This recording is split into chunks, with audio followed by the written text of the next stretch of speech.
সেনাপতি, আদেশ করুন জাহাপানা। তুমি কি করিয়াছ হাল? রাস্তা কাটিয়া করিয়াছ তুমি খাল। এখন কি আমার প্রজারা খাবে তোমার? সি সি সি জাহাপানা, আপনি এভাবে বলতে পারেন না, এতে আপনার প্রজারা কষ্ট পাবে। খামোশ খামোশ খামোশ সেনাপতি। রাজমহলের মন্ত্রী কোথায়? মন্ত্রীকে এখনই তলব করা হোক রাজমহলে। আমি কি মন্ত্রীকে বেতন দেই না? মন্ত্রীর একটু কালকে থেকে পাতলা পায়খানা তো, আমি এক্ষুনি গিয়ে মন্ত্রীকে নিয়ে আসছি। মন্ত্রী সাহেব, কি অবস্থা আপনার? আপনি হাঁটতেও পাচ্ছেন না। মহারাজ আপনার জন্য রাজমহলে অপেক্ষা করছে। আপনি উঠুন তাড়াতাড়ি, চলুন, জোরে হাঁটুন।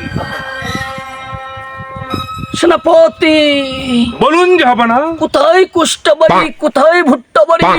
আবার মনে হয় আমার পাতলা পায়খানা করতে হবে। ছি ছি ছি ছি, কি বলছেন আপনি? আপনার কি আবার পায়খানা বেরিয়েছে? হ্যাঁ সেনাপতি, চলুন রাজমহলে, রাজাকে দেখলে আপনার পায়খানা দৌড় মারবে। চলুন সেনাপতি, চলুন।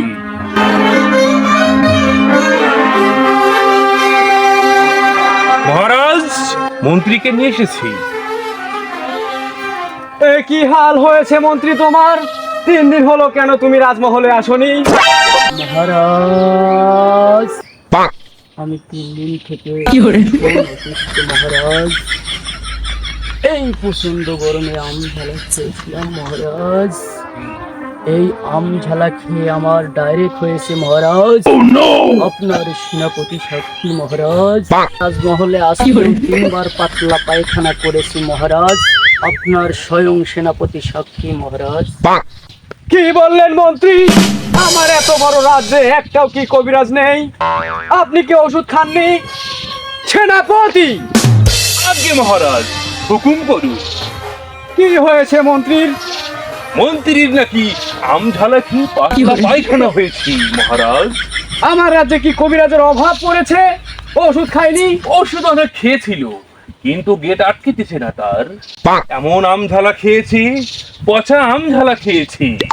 অতিরিক্ত তাপমাত্রায়, গরমের জ্বালায় প্রচন্ড পরিমাণে লবণ খেয়েছি মহারাজ, এবং মরিচের গরমের ঠেলায় মন্ত্রী সাহেব পাতলা পায়খানা ধরেছে। আমি শুনেছি বাড়িতে কয়েকশো বার সে পাতলা পায়খানা করেছে, একটা পুকুর ভরে ফেলেছে মহারাজ। ছি ছি ছি মন্ত্রী, তুমি এসব কি করে বেড়াও? আমার রাজ্যের মান সম্মান নষ্ট করে বেড়াচ্ছ।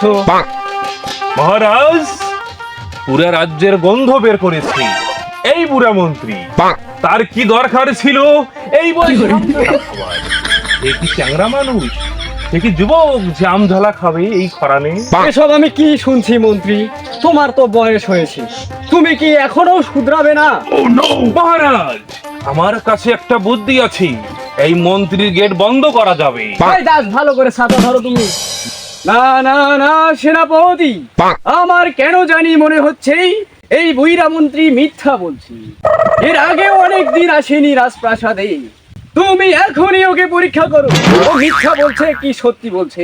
আজ্ঞে মহারাজ, হুকুম মঞ্জুর।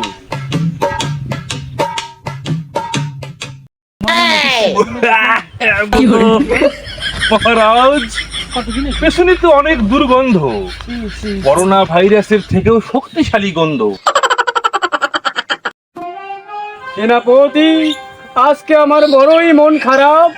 এখনই যাও, কবিকে ডাকো, আমি কবিতা শুনবো। আমার মনে বড়ই কষ্ট। আজ্ঞে মহারাজ। উপস্থিত মহারাজ। কবি, আমার মনে বড়ই কষ্ট। তোমার কবিতা শুনিয়ে আমার মনকে শীতল করে দাও। যথাজ্ঞা মহারাজ। আমাদের দেশে আছে সেই ছেলে কত, সুযোগ পেলেই ওরা মেয়েদের পেছনে লাগিত। স্মার্ট ভাবে চলতো তারা, মিথ্যা কথা বলতো, আনন্দে নাচতো তারা মদ গাঁজা পেলে। দেখলে বলতে ওরা কি সুন্দর একটা ছেড়ে আরেকটা ধরতো, এটাই ওদের চাল। ছি ছি ছি, তুমি এসব কি কবিতা শোনাইলে কবি? আজকে মহারাজ হুকুম করুন, এক্ষুনি এর কতল করে ফেলবো। এক্ষুনি বন্দি করো তুমি এই কবিকে। পারিব না মহারাজ। কেন সেনাপতি, তুমি কেন বন্দি করতে পারবে না? কেন মহারাজ, আপনার কি মনে নেই আপনি 3 মাসের বেতন এখনো বাকি রেখেছেন?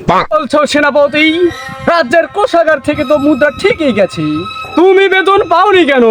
তাহলে তো মন্ত্রীর আর রক্ষা হলো না।